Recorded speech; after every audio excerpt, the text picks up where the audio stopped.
പത്തനാപുരത്ത് സാമ്പത്തിക പ്രതിസന്ധിയെ തുടർന്ന് KSRTC കണ്ടക്ടറും ഭാര്യയും ജീവനൊടുക്കി. പുനലൂർ KSRTC ഡിപ്പോയിലെ കണ്ടക്ടർ വിളക്കുടി മീനങ്കോട് വീട്ടിൽ 42 വയസ്സുകാരൻ വിജേഷ്, ഭാര്യ 36-കാരി രാജി എന്നിവരാണ് മരിച്ചത്.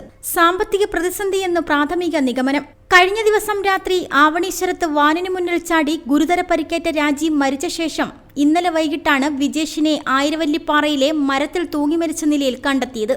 വിജേഷിനും രാജിയുടെ അമ്മയ്ക്കും ഹൃദ്രോഗ ചികിത്സയ്ക്കായി വലിയ തുക ചിലവായിരുന്നു. ഇതിനുവേണ്ടി മൈക്രോ ഫിനാൻസ് യൂണിറ്റുകളിൽ നിന്നും പലിശക്കാരിൽ നിന്നും വായ്പ എടുത്തതായി പറയുന്നു. കണ്ടില്ല, ഒരു പുള്ളിക്കാരനാണ് കാണിക്കുന്നത്. ആരും നോക്കിയപ്പോൾ പുള്ളി തന്നെ അന്നേരം വന്നപ്പോൾ തന്നെ ബോഡി കമ്മി കടന്നേ മേല് ചാളി വിട്ടത് പൊട്ടിപ്പോട്ടു. സംഭവ ദിവസവും മൈക്രോ ഫിനാൻസ് വായ്പയുടെ തിരിച്ചടവിനായി തുക സ്വരൂപിക്കാൻ ശ്രമിച്ചിരുന്നെങ്കിലും കഴിഞ്ഞില്ല.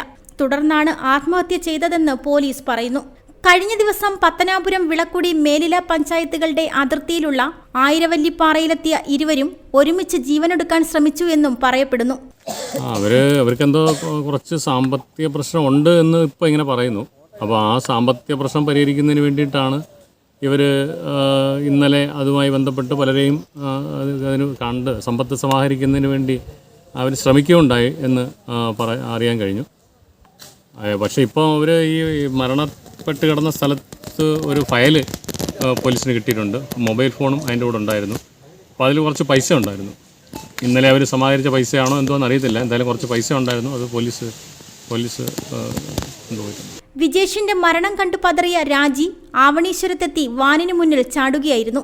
പരിക്കേറ്റ നിലയിൽ പുനലൂർ താലൂക്ക് ആശുപത്രിയിലെത്തിച്ചെങ്കിലും മരിച്ചിരുന്നു.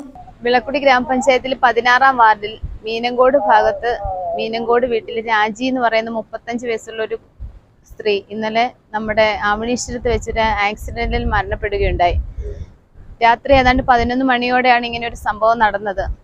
ഈ മരണത്തില് ആക്സിഡന്റ് മരണമാണെങ്കിലും ഇത്തരത്തിലൊരു മരണം നടന്നതിൽ എന്തോ ഒരു വ്യക്തത ഇല്ലാത്തതാണ്. കാരണം ഈ കുട്ടിയും അതിന്റെ ഹസ്ബൻഡും കൂടി ഏതാണ്ട് ഉച്ചയ്ക്കോടെയാണ് അവരുടെ വീട്ടിൽ നിന്ന് പുറപ്പെടുകയും, എന്നാൽ രാത്രി 8 മണിക്ക് വീട്ടുകാർ വിളിച്ചപ്പോൾ ഇവര് ഒരു സ്ഥലത്തൊരു സാമ്പത്തിക പ്രശ്നം, ഇവർക്ക് കുറച്ചൊരു സാമ്പത്തിക കടബാധ്യത ഉണ്ടായിരുന്നു. അതുമായി ബന്ധപ്പെട്ട് ഇവര് പൈസ ആരിൽ നിന്നൊക്കെയോ കടം വാങ്ങിക്കാനൊക്കെ ആയിട്ടോ അവരിൽ നിന്നൊരു പ്രമാണം കൊടുത്തിട്ട് പൈസ വാങ്ങിക്കാനൊക്കെ ആയിട്ട് നടക്കുകയായിരുന്നു. അപ്പൊ ആ ഒരു സാഹചര്യത്തില് ഇവര് എവിടൊക്കെയോ പൈസയ്ക്ക് വേണ്ടി പോയതായി അറിയാൻ കഴിഞ്ഞു. പക്ഷെ ഒരു വ്യക്തതയില്ല. എന്നാൽ ഈ പയ്യനെ കുറിച്ചൊരു വിവരവും ഇല്ല, എവിടാണെന്ന് അറിയാൻ കഴിയുന്നില്ല. ഈ മരണത്തിന് എന്തോ ഒരു ദുരൂഹതയുണ്ട്. കാരണം എന്ത് പറ്റിയതാണെന്ന് ഒരു വ്യക്തതയില്ലാത്ത കാരണമാണ്. കുട്ടിയുടെ ഈ ഹസ്ബൻഡ് എവിടെ പോയെന്ന് ഇത്രയും നേരമായിട്ട് അറിയാൻ കഴിഞ്ഞിട്ടില്ല. ഇവർ രണ്ടുപേരോട് ഒരുമിച്ചാണ് പോയത്.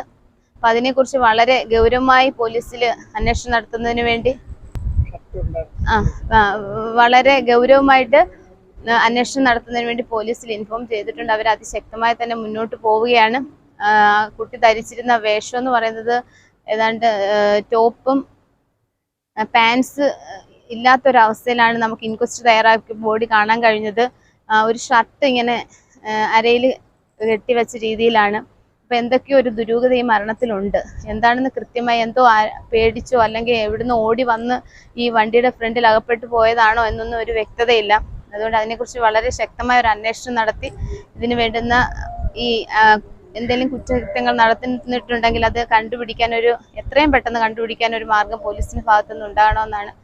മക്കൾ അക്ഷയ്, അക്ഷര എന്നിവരാണ്. ഇന്നലെയായിരുന്നു അക്ഷയയുടെ 10ാം പിറന്നാൾ. വിജേഷിന്റെയും ഭാര്യയുടെയും മരണത്തിൽ ദുരൂഹതയുണ്ടെന്നും അന്വേഷണം വേണമെന്നും ബന്ധുക്കൾ ആവശ്യപ്പെട്ടു. News bureau, Kunnikode. Radha's, Chowk road, Punalur. 2 പതിറ്റാണ്ടിലേറെയായി പുനലൂർ നിവാസികളുടെ വസ്ത്രസങ്കല്പങ്ങൾക്ക് മാറ്റുകൂട്ടിയ പുനലൂർ രാധാസ് കൂടുതൽ വിശാലതയിലേക്ക് നവീകരിച്ചിരിക്കുന്നു. പരിശുദ്ധ പട്ടിൽ തീർത്ത വിവാഹ വസ്ത്രങ്ങളും വർണ്ണവിസ്മയങ്ങളും modern traditional gents wear, kids wear തുടങ്ങി നിങ്ങൾ ആഗ്രഹിക്കുന്ന വസ്ത്രസങ്കല്പങ്ങൾ പുനലൂർ രാധാസിലെ വിപുലീകരിച്ച ശേഖരത്തിൽ നിന്നും സ്വന്തമാക്കാം. കോവിഡിനെതിരെ കരുതലിനും ജാഗ്രതയ്ക്കും മുൻഗണന നൽകുന്ന പുനലൂർ രാധാസ് മുഴുവൻ സ്റ്റാഫിനും വാക്സിൻ എടുത്തും സർക്കാർ കോവിഡ് മാനദണ്ഡം പാലിച്ചും തുറന്നു പ്രവർത്തിച്ച് ജനസുരക്ഷ ഉറപ്പാക്കുന്നു. കാലങ്ങളായി ഉപഭോക്താക്കൾ വിശ്വാസമർപ്പിച്ച രാധാസ് സ്പെഷ്യൽ റേറ്റിനും മനസ്സിനിണങ്ങിയ വസ്ത്രശേഖരത്തിനും ഗുണമേന്മയ്ക്കും കോട്ടം വരാതെ മുന്നോട്ടു പോകാൻ പുനലൂർ രാധാസിനെ പ്രാപ്തരാക്കിയ പ്രിയ ഉപഭോക്താക്കൾക്ക് 1000 നന്ദി. രാധാസ്, ചൗക്ക് റോഡ് പുനലൂർ.